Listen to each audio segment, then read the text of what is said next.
এইখানে যে সুফি আদর্শ তার সাথে বৈষ্ণবীয় প্রেম ধর্ম এর মধ্য দিয়ে একটি মিথস্ক্রিয়ার মধ্য দিয়ে এই পথ এগিয়েছে।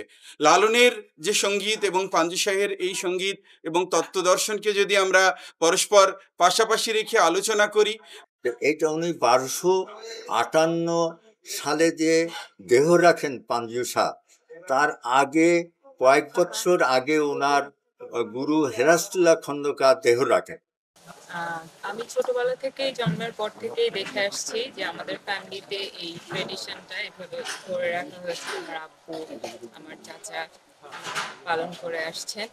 আমি আশা করি যে ভবিষ্যৎ আর এই আমরা আব্বুর পরে বা আমাদের পরিবারের লোকজন আমরা যতটুকু পারি ততটুকু সহযোগিতা করব। আজ 2 জানুয়ারি 2025 আমরা এই মুহূর্তে উপস্থিত হয়েছি মরমী সাধক পাঞ্জু শাহের বসত বাড়িতে।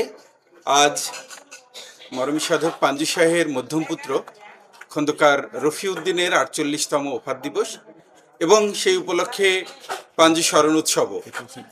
আমরা আমাদের মাঝে পেয়েছি পাঞ্জু শাহের উত্তর সাধকগণ এবং তার পরিবারের সদস্যগণ।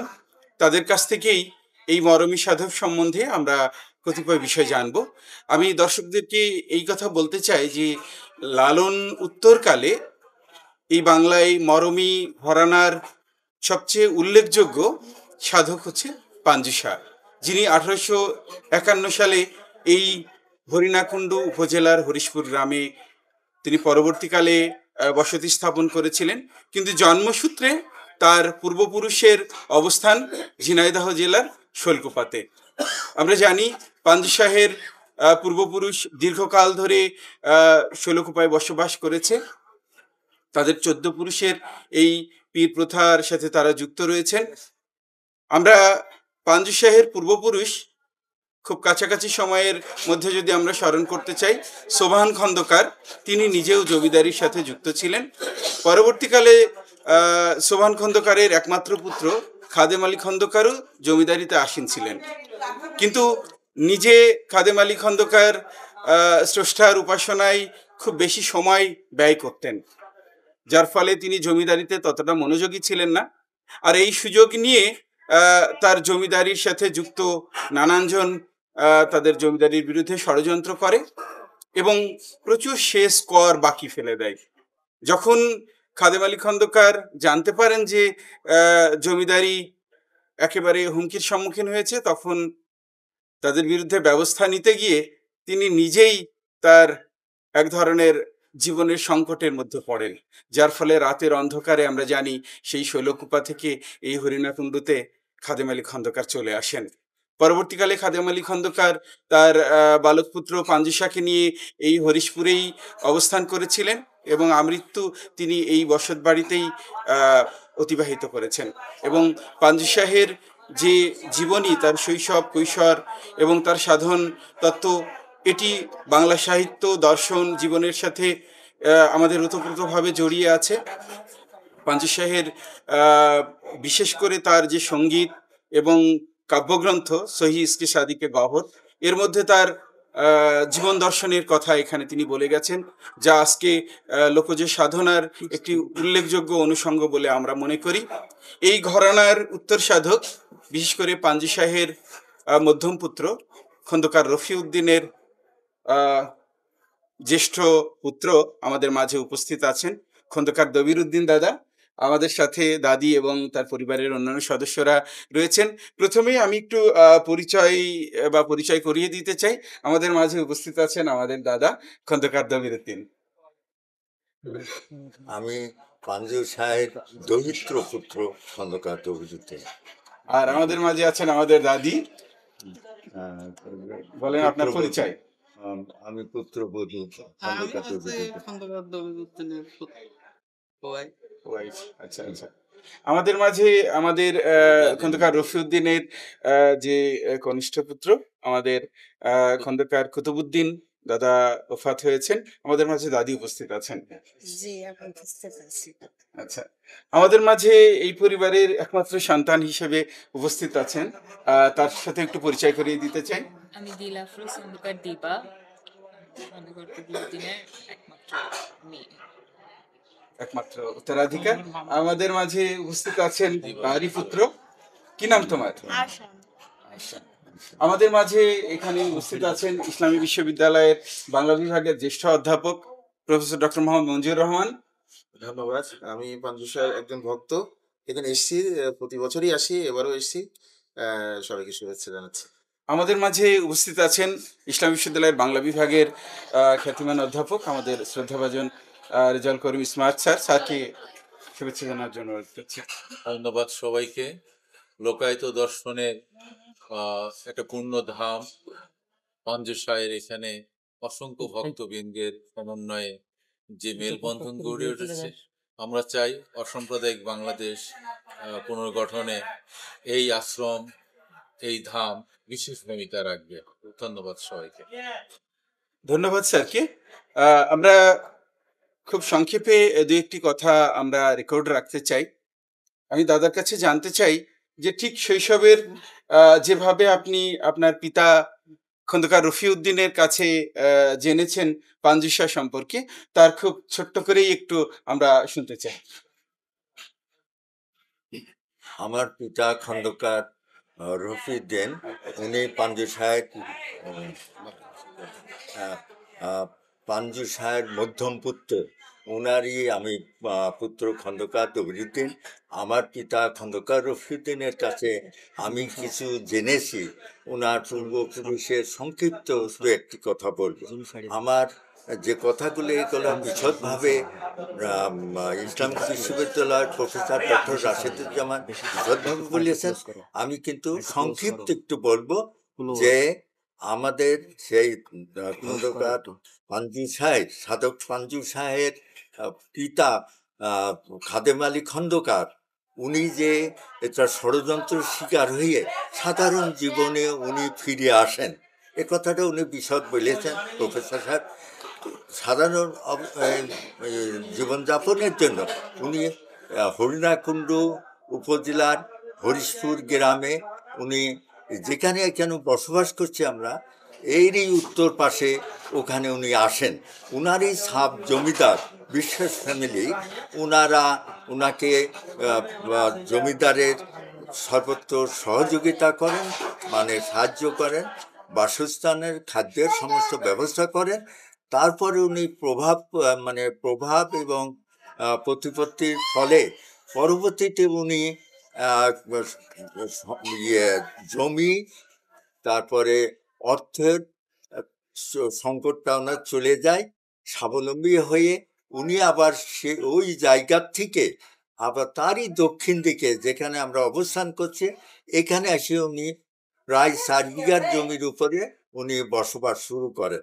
উনি এখানে আসার পরে ওনার দেখা যায় যে ওনার পিতা এই জিনিসটা, এই আধ্যাত্মিক সম্পর্কে ওনার যে সাধ্য সাধনার এটা না করে উনি শরীয়তপন্থী, ঘোর শরীয়তপন্থী ছিলেন। এটা খুব খাদেম আলী খন্দকার পাঞ্জু সাহেব পিতা, উনি এটা পছন্দ করতেন না। কিন্তু উনি গোপনে এখানকার অনেক হিন্দু এবং মুসলমান সাধক, আধ্যাত্মিক সাধক, ওনাদের কাছে উঠা বসা করতেন। করিয়ে উনি এই আধ্যাত্মিক সম্পর্কে উনি জ্ঞান অর্জন করেন। যখন আমার দাদার বৃদ্ধ জীবনে ওনার উপরে সংসার দায়িত্ব আসে, তখন উনি খন্দকার হিরাস্তুল্লাহর কাছে উনি বয়াত হন। বয়াত হয়ে তিনি আধ্যাত্মিক চর্চা করেন এবং ওনার সান্নিধ্যে থেকে উনি দেখা গেল যে উনি কাব্য রচনা করেছেন, ইসকে সাদিকে গহ্বর না করে একটা কাব্য, এবং অনেক গান রচনা করেছেন এবং আধ্যাত্মিক অনেক নিদর্শন রেখে গেছেন। আর বহু ওনার ভক্তবৃন্দ বাংলা ভারতে ছড়িয়ে ছিলেন। এখন পর্যন্ত ওনার সেই সব ভক্তবিন্দু যে এখানে যোগাযোগ করেন, আসা যাওয়া করেন, ওনার যে বিস্তার এটা ব্যাপক। যে বাংলাদেশ ভারতের প্রায় জেলাতে, বাংলাদেশের প্রায় 64 জেলার পথে 60 জেলাতেই ওনার ভক্তবৃন্দ আছে এবং ভক্তের উত্তরসূরি এরা সব বসবাস করছে। এইটা উনি 1258 সালে যে দেহ রাখেন পাঞ্জু শাহ, তার আগে কয়েক বছর আগে ওনার গুরু হেরাস্তুল্লাহ খন্দকার দেহ রাখেন। ঠিক আমরা সঠিক ওই দিনটা আমার জানা নাই। তো উনি বেশ 10-15 বছর আগে উনি পালন করে আসছেন ওনার পীরের হেরাস্তুল্লাহ খন্দকারের এই মানে মৃত্যু দিবসটা উনি করিয়ে গেছেন, এবং উনি নির্দেশ দিয়ে গেছেন যে দেখো, আমার এই পীরের দিনটা যদি আমার বংশধর করতে না পারে, তাহলে তোমরা ভক্তবিন্দু আছো, তোমরা সব চাল ডাল বেঁধে নিয়েছে, এখানে এই দিনটা স্মরণ করো। তো দেখা যায় যে এই দিনটা দীর্ঘ 100 বছরেরও ঊর্ধ্বে, অনেক ঊর্ধ্বে এটা করে গেছেন আমার দাদা পাঞ্জু শাহ। তার এতেকালের পরে আমার পিতা খন্দকার রফিউদ্দিন করে গেছেন। তারপরে উনি দেহ রাখার পরে আমার এখন খন্দকার পাঞ্জু সাহেব পীরের দিনটা উদযাপন করি, এবং আমার পিতা খন্দকার রফিউদ্দিনের ব্যাপক ভক্তবৃন্দ হওয়াতে উনারও এসে উনার পীরের দিন পালন করার ইয়ে করেন। সেই দিনটাই এই আজকে। তো এই দিনে এই দিনটাও আমি পালন করে আসছি। পরবর্তীতে আরেকটা হয় যে আমার ছোট ভাই বাংলাদেশ ব্যাংকে খন্দকার কুতুবুদ্দিন, সেও ইন্তেকাল করে। সে আমার কয়েক বছর ছোট ছিল, 4 বছর এরকম হবে, কিন্তু সেও চলে যায়। তারও ভক্তবৃন্দ আছে। তার উৎসবটাও 28 মার্চ, 28 ফাল্গুন এটা উৎসব উদযাপন করে। তা আমি এখন 3টা অনুষ্ঠানেই উদযাপন করে আসছি। তা আপনাদের দোয়া চাই যাতে আমার এই ফ্যামিলি ট্রেডিশন যে প্রথাটা, এইটা আমি হয়তো নষ্ট করতে চাই না। যদিও আমার হয়তো ঢাকাতে বসবাস করি, আমার একমাত্র মেয়ে, সে মেয়েটা ঢাকায় থাকে, পড়াশোনা করে চাকরিও করে। তার এক ছেলে এক মেয়ে, তারা ইংলিশ মিডিয়ামে ধানমন্ডিতে পড়াশোনা করে, এখন ঢাকাতে বসবাস করে। আমার ওখানে ঢাকাতে বাড়ি আছে, তবু আমি ওই বাড়িতে বেশি না থেকে আমি হরিশপুর বাড়িতেই কষ্ট হলেও এইখানে আমি ওনাদের ওই প্রথাটাকে নষ্ট না করার জন্য আমি এখানে কষ্ট করেও থাকি এবং দেখাশোনা করি। ওনার ইতিমধ্যে ওনার মাজারটা বহু দেশের থেকে এসে এই মাজারটা সুরকি দিয়ে পুরানো আগে যে ছিল মাজারটা ছিল, এই মাজারটা ভেঙে এমন পানি পড়া শুরু করেছিল, এবং ওটা একসময় হয়তো ধ্বংস হয়ে যেত। এরপরে আমি নিজে কিছুটা উদ্যোগ নিলাম যে এই এনাদের বহু জায়গা থেকে আসেন, লন্ডন থেকে আসেন, ভারত থেকে আসেন, সুইজারল্যান্ডের থেকে আসেন, বা অনেক দেশের থেকে। ওনারা বলেন যে এনার বিশ্বজোড়া নাম, ইনার মাজারটা এই অবস্থা কেন? তো ওনাদের কাছে আমি এই অঙ্গীকার করেছিলাম যে আমি বেঁচে থাকলে এই মাজারটা ভেঙে পুনর্সংস্কার করা, মানে মাজারটা করার উদ্যোগ নিব, এটা আমার ইচ্ছা। এই জন্য এই রিপেয়ার বা কিছু করেনি। তারপরে আমার মানে একবার প্রিয় এবং যে ডক্টর রাশেদুজ্জামান, ডক্টর রিজাউল করিম, এনারা ইসলাম বিশ্ববিদ্যালয়ের প্রফেসর। এনারা আমাদের এই মানে ঘরের ওনার পিতা এখানে দীক্ষা নিয়েছিলেন, বাবায়াত হয়েছিলেন। তো ওনারা আমাদের প্রতি একটা সহানুভূতি বা মানে আমার যে ইয়ে দিয়েছেন, মানে কাজ করার জন্য যে আশা আকাঙ্ক্ষা দিয়েছিলেন, উনি নিজে ইয়ে করে ইঞ্জিনিয়ার, চিফ ইঞ্জিনিয়ার ডেকে নিয়ে আলিমুজ্জামান ইসলামিক বিশ্ববিদ্যালয়, ওনাকে নিয়ে এসে ওনারা একটা আমার ডিজাইন করে দেন যে যদি আপনি মাজারটাই করেন তা সুন্দরভাবে করেন। যে এই ডিজাইন করার সহযোগিতা এবং মাজার কিভাবে করবেন এর সহযোগিতা সম্পূর্ণ, এবং কিভাবে কিরকম আপনার মাজার করতে পারবে এই সমস্ত যে আপনার মিস্ত্রি, রাজমিস্ত্রি, এ ব্যাপারেও উনি আমাকে সাজেশন দেন। দিয়ে ওনার সাজেশন মতে আস্তে আস্তে এই কাজটা আমি করেছি মাজারটা। তা আশা করি আপনাদের দোয়া থাকলে বা আপনারা সবাই, এর জন্য আমি অনেকের কাছে কৃতজ্ঞ। বিশেষ করে এই মাজার করার জন্য আমি আমার ভক্তের এবং আমার ছোট ভাইয়ের ভক্ত, আমার পিতার ভক্ত, ইনাদের অনুদান এটা নিয়ে আমি যেটুকুন পারি, সামান্য জমি বা আমি কিছু পাই হয়তো পেনশন, তার কিছু টাকা রেখে তারপরে আস্তে আস্তে আমি এই মাজারটা করতে সক্ষম হয়েছে। এখনও এটা শেষ পর্যায়ে যায়নি, আরও কিছু কাজ বাকি আছে। আপনাদের দোয়া থাকলে হয়তো এটাও করতে পারবো। তো বিশেষ করে আমি এই ব্যাপারে আমার যে সহযোগিতা সহানুভূতি করেছেন এই ডক্টর রাশেদুজ্জামান, ডক্টর রিজাল করিম, ইনাদের কৃতজ্ঞতা আমি ভুলব না। ইনাদের প্রতি আমি কৃতজ্ঞ। ওনাদের এটা আমি ভুলতে পারবো না কোনোদিন। ওনারা সঙ্গে না থাকলে আমার কথায় এই পর্যায়ে যেতে পারতাম না। এটা যাওয়ার ওনারাই আমাকে তুলে ধরেছেন আর কি এই ব্যাপারে সাহায্য সহানুভূতিতে। এবং সবাইকে আমি আবার সবাইকে শুভেচ্ছা জানিয়ে ধন্যবাদ জানিয়ে আমি এখানে শেষ করতে চাচ্ছি। ধন্যবাদ। আমরা এই কথা স্পষ্টতই জানি যে ভারতীয় যে উপাসক সম্প্রদায় তা সুদীর্ঘ কাল ধরেই এখানে ছিল এই ভারত ভূমিতে। বিশেষ করে বৌদ্ধ ধর্ম, তারপরে তন্ত্র, যোগ, বৈষ্ণব, এর মধ্য দিয়ে বাউল, এদের আগমন। আর আমরা এও জানি যে একসময় এই ভারত উপমহাদেশে সুফিদের আগমন ঘটেছিল। এই যে সুফিদের প্রেম ধর্ম, তার সাথে বৈষ্ণবীয় যে প্রেমাদর্শ, এর একটি মিথস্ক্রিয়ার মধ্য দিয়ে একসময় এই ভারত রাষ্ট্রে একটি বিশেষ ঘরানা বা গৌণ ধর্মের উদ্ভব ঘটে।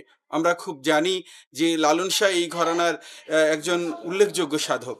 লালন সমসাময়িক কালে প্রায় পাঞ্জুসা ছিলেন এই ঘরানারই কাছাকাছি একটি গৌণ ধর্মের অত্যন্ত গুরুত্বপূর্ণ সাধক।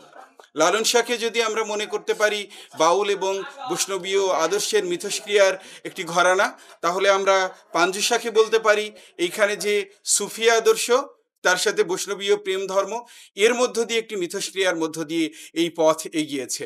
লালনের যে সঙ্গীত এবং পাঞ্জুসাহের এই সঙ্গীত এবং তত্ত্বদর্শনকে যদি আমরা পরস্পর পাশাপাশি রেখে আলোচনা করি, আমরা যদি বোঝার চেষ্টা করি, দেখা যাবে যে উভয়ের এই ধর্মদর্শনের প্রচুর সাযুজ্য আছে পরস্পরের।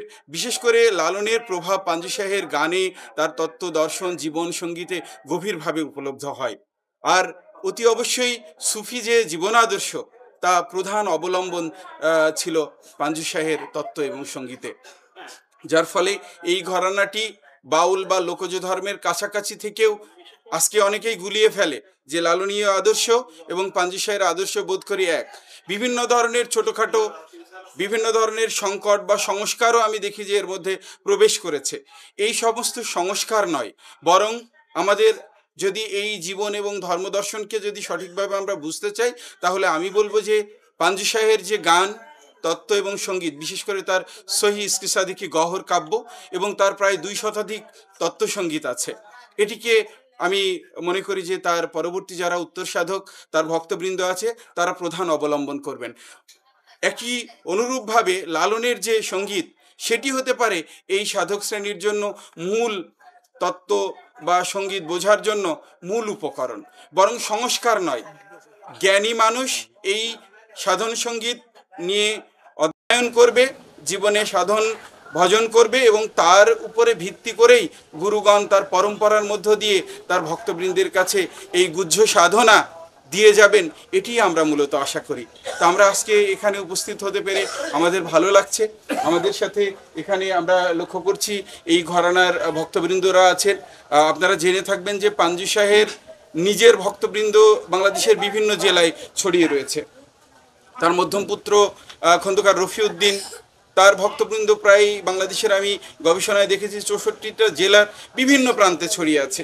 আমাদের মাঝে জীবিত আছেন দাদা খন্দকার দবিরুদ্দিন, তার ভক্তবৃন্দ শুধু বাংলাদেশে নয়, দেশের বাইরেও বিভিন্ন প্রান্তে ছড়িয়ে পড়েছে। ওনারা এই বছরের বিভিন্ন সময় এখানে আসেন এবং তাদের এই সাধন এবং জীবন বোধ একটি শ্রদ্ধা জানানোর মধ্য দিয়ে এখানে প্রতি বছরে এইভাবে সাধুসঙ্গ পালিত হয়। তারা আসেন হৃদয়ের বা প্রেম বা ভালোবাসা নিয়ে এখানে উপস্থিত হন। ব্যক্তিগত জীবনে তারা সততা, নৈতিকতা এবং নিজস্ব জীবনবোধের চর্চা করেন। এই ঘরানাটি এইভাবেই অন্যের প্রতি বিদ্বেষ নয়, বরং নিজস্ব তত্ত্ব জীবনবোধের মধ্য দিয়ে এগিয়ে যাবে, এটি আমরা বিশ্বাস করি, এটিও আমরা আশা রাখি। পরস্পর একই সমাজে বসবাস করেও কারোর প্রতি বিদ্বেষ নয়, কারোর ধর্মে আঘাত নয়, বরং নিজস্ব উপলব্ধির মধ্য দিয়ে এই ঘরানাটি এগিয়ে যেতে চাই। যার ফলে এই সমাজের যারা আরও বিদ্যমান অন্যান্য ধর্ম সংস্কৃতির মানুষ আছে তাদের সাথে একটি সমন্বয়ের মধ্য দিয়েই এই ঘরানা এগিয়ে যাবে বলে আমরা বিশ্বাস করি। এখানে যারা উপস্থিত আছেন, যারা কথা বলেননি, বললে আমি জানি যে এই ধর্ম এবং জীবনবোধ সম্বন্ধে আরও অনেক কথা বলতে পারতেন। আমি শেষে খুব ছোট্ট করে জানতে চাই, এই ধর্মের বা এই যে ঘরানার পরম্পরা, তার উত্তর সাধক বা তার পরিবারের একজন উত্তরসূরি, তারা আসলে কি ভাবছেন এটি সামনের দিনে? আমরা দেখছি দাদা বয়োবৃদ্ধ হয়েছেন, পরবর্তীকালে এটি পরম্পরাগতভাবে কতটা রক্ষিত হবেন? আমি ভক্তদের একজনের কাছ থেকেও শুনতে চাই, তার পারিবারিকভাবে আমি একটু শুনতে চাই, খন্দকার দবিউদ্দিনের একমাত্র কন্যা, তার কাছে একটু। আমি ছোটবেলা থেকেই জন্মের পর থেকেই দেখে আসছি যে আমাদের ফ্যামিলিতে এই ট্রেডিশনটা এভাবে ধরে রাখা হয়েছে। আমার আব্বু, আমার চাচা পালন করে আসছেন। আমি আশা করি যে ভবিষ্যতেও আর এই আমরা আব্বুর পরে বা আমাদের পরিবারের লোকজন আমরা যতটুকু পারি ততটুকু সহযোগিতা করব, কিন্তু এখানে যে এই ভক্তবৃন্দ এবং এদের যে এই যারা আছে সারা দেশে, এনারা এই দিনটা ওনারাই নিজেরাই দেখা যাচ্ছে পরবর্তীতে এইটা ধরে রাখবে এবং এই ট্রেডিশনটা ওনারাই মেনটেন করবে, ওনারাই করবে সারা বছর। এখন আর এই যে আগে চিঠি দেওয়া বা দাওয়াত দেওয়া হয়, চিঠি দেওয়া সবাই আসলে এটা সবার ইসের ভিতর, মানে সবার এটা তাদের নিজের আত্মার টান থেকে মন থেকে ওনারা এই দিনটাকে মেনে আসছেন এবং ওনারা এই সময় হরিশপুরে এখানে এসে এটা পালন করেন। তো আমার মনে হয় যে ভবিষ্যতে ওইটা এইভাবেই চলবে। লালন স্যার ওইটাও দেখি যে এখন কেউ নেই, কিন্তু ঠিকই কিন্তু ওইটা বজায় আছে এবং এই জিনিসটা চলে হচ্ছে, পালন করছে। তো এখানেও এভাবেই হবে, মানে ইনশাল্লাহ এটা এইভাবেই। থ্যাংক ইউ, ধন্যবাদ। আমরা আমরা জানি যে বাংলাদেশের বিভিন্ন প্রান্তে এই পাঞ্জু শাহের উত্তর সাধকগণ রয়েছেন এবং এটি সত্যি উনি যথার্থই বলেছেন, স্বতঃস্ফূর্তভাবে এখানে সকলের আগমন ঘটে এবং তারা হৃদয়ের অর্ঘ্য ভালোবাসা নিয়েই এখানে উপস্থিত হন। আমাদের মাঝে উপস্থিত আছেন খন্দকার দবিরুদ্দিনের একজন উত্তর সাধক, তার শিষ্য। নাম বলে এই ঘরানা সম্বন্ধে আপনার। আমার সাইজি খন্দকার দবিরুদ্দিন চরণে আমার ভক্তি। আমার বাড়ি মাদারীপুর ডিস্ট্রিক্ট, শিবচর থানা, বদ্রাসুন গ্রাম। আমার সাইজির চরণে আমার হাজার হাজার প্রণাম ভক্তি। আমার সাইজির দিয়ে এত সুন্দর অনুষ্ঠান হয়, আমার সাইজির দোয়ায় সব কিছু হয়।